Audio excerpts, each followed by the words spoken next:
This is Akira Tareyama. It's a little bit salad, a little bit soup, and it's all inspired by a sandwich. I started developing this recipe a couple weeks ago when I saw a thread on Reddit that asked, at what point does a home chef start to create their own recipes? So I thought I'd show you my process for pulling a recipe together, from loose idea to finished dish. This makes me happy. The most basic thing to know is that pretty much every recipe builds on top of another recipe, or many recipes. Everything is a twist on a twist on a twist. And that is a good part of why, at least in the US, recipes aren't copyrightable. You can copyright all the storytelling and prose around a recipe, but you can't copyright a set of ingredients and cooking methods. In this case, my inspiration came from Sarah saying she wanted a BLT. One of my favorite sandwiches, but it is hard to find a ripe tomato in February, even here in LA. Just have to cook you my own dish then! Ha! Brace yourself! I love a nice clean prompt like this, but I also think it's important not to be constrained by the initial idea. I would always rather end up with a great dish than overcommit to the initial concept. And our first deviation is gonna be straight out of the gate. Lettuce is a pretty mid vegetable for a lot of preparations, especially hot ones.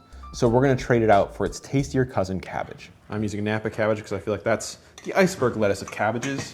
Right off the bat, I'm looking for dishes I've made before that have similarities to the initial concept. And the one that came up for me in this case was mifui nabe, which is a stewy Japanese riff on a French pastry classic. Mifui nabe means 1,000-sheet hot pot, and it layers dozens of pieces of Napa cabbage and pork belly into a pan and then boils it in dashi. Cabbage and pork belly is pretty close to lettuce and bacon, so if you squint a little, you can kind of see where I'm going. For my first try, I subbed in a 1-to-1 mix of chicken stock and tomato puree for that dashi, and then just boiled some cabbage and bacon in it.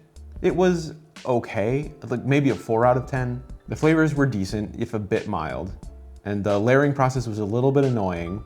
The limp bacon definitely wasn't it, but there was something to the idea, it felt like. So next I tried to figure out a way to construct that outside of a pot. So it's not boiling, but I could maybe roast it and get some crispy edges and some nicer textures. Definitely not the move, but I was able to pull together something that looked kind of like a tiny little head of iceberg lettuce with it. After that experiment, Sarah pointed out that cabbage already has layers. We don't really need to build them from scratch. And in retrospect, that should have been obvious to me, but just wasn't at the time. So I quartered a Napa cabbage and tossed it in oil, gave it a little roast. I got my crispy edges because we didn't have as much moisture. I got my layers, and yeah, we're well on our way to a hot wedge salad.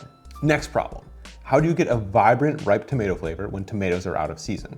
A bunch of you are probably screaming at your screens right now, canned tomatoes. They don't really taste like a fresh off the vine tomato, but they will deliver all that ripe, acidic umami of a tomato without breaking a sweat.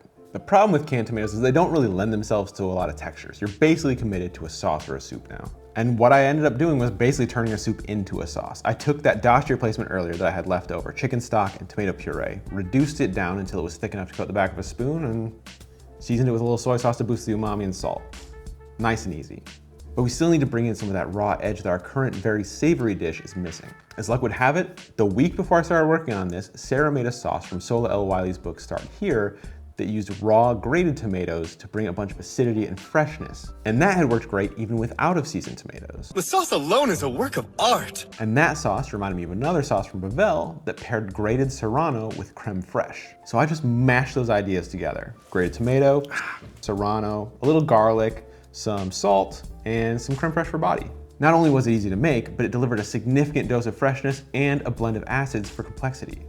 Now that's what you call delicious! That creme fraiche also conveniently brought some of the creamy, tangy notes from mayonnaise into the party. But I still want to bring in a little bit more of the richness that mayo has without necessarily adding mayo, which can split when hot. My brain immediately went to chili oil. It's obviously going to give us a bit of fattiness, but it can also carry so many other flavors that'll help us balance our dish. Bavel pairs their serrano creme fraiche with another sauce based on hawaj, a Yemeni spice blend. So I mixed up a batch of hawaj, and I basically subbed that in for the spices in our Thanksgiving-themed chili oil, Crisp Evans, and it was an easy win. And classic American-style bacon worked great for this. I did end up trying pancetta though, because I had some kicking around in the fridge, and that added a little bit more complexity, and so that's kind of what I stuck with. It doesn't get quite as crunchy as bacon in my experience, and it does have a tendency to burn, so we're just gonna err on the soft side and get it nice and golden brown, and then pull it off the heat. But that's okay. We don't actually need the bacon to be our crunchy component, because what is a BLT without bread? While experimenting with this on our live, our chat suggested croutons, and I was only too happy to oblige. I pretty much always keep some basic notes on what I'm putting into a dish, but at least at the start, I'm basically just eyeballing things so I can move faster. One of the things I really like about this recipe, what makes it harder to write as a recipe, is it's kind of like I don't know, however much you want. I don't really care how much cabbage you make. I don't really care how many croutons you make. It's kind of up to you. Once I feel like I'm getting close to the end, I'll start actually weighing out my ingredients and basically round everything off to a nice clean number. But the weird thing about writing recipes is you don't necessarily start with a clear plan. So you're doing a lot of things inefficiently. The first couple versions had me using 5 or 6 pans, which gave me maximum flexibility by keeping everything kind of its own little world, but that generates a lot of dishes and it just isn't gonna fly in most home kitchens. So right at the end, I like to refine the process down to the simplest version of itself. And there were lots of opportunities to do that here, like frying the bacon in the pan I'm going to cook the sauce in later. Immediately, I've got one less pan to deal with, but also the tomato's gonna deglaze the bacon fond so it's easier to clean up, and that bacon fat is gonna get emulsified into the tomato sauce, giving it more flavor. I was also starting the cabbage on the stovetop and then finishing it in the oven, which is my usual method, but did cause a lot of splattering and takes about 45 minutes. Now I just throw a cabbage on a sheet tray, drizzle it with oil, chuck it in the oven, and it's nice and crispy in about half that time. And that is conveniently about the same amount of time it takes to make the croutons. Synergy. Finally, the chili oil originally used a ground Hawaii blend, and I kind of thought that I might get some better concentration of flavor, a better mix of textures, and make it slightly faster if I just use whole spices. As soon as I tried it, yes, obviously, it should have been this from the beginning. I love it when a plan comes together like this, and the big question is, at what point do you stop working on it? You don't. But this is a version that I'm happy to eat anytime, and I'm also happy to share publicly.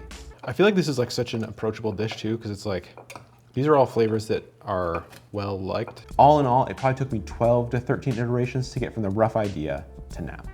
As I mentioned at the top, this dish is called Akira Tareyama, which is in honor of the late great artist Akira Toriyama, who had a massive influence on my childhood through his work on Dragon Ball and Chrono Trigger. Tareyama loosely translates to Sauce Mountain, which I think is a pretty good descriptor for this dish, but also is a fitting tribute to a man who based so much of his most popular work on food puns. I like to think he'd appreciate that. If you want to make this dish yourself, the recipe's up on cultflave.com. It only takes about an hour to make from start to finish, but if you don't have the time for that, you can always make it in parts and throw it in the freezer for later. That is, if there's anything left. Sarah's not here for this part because she's out walking the dog.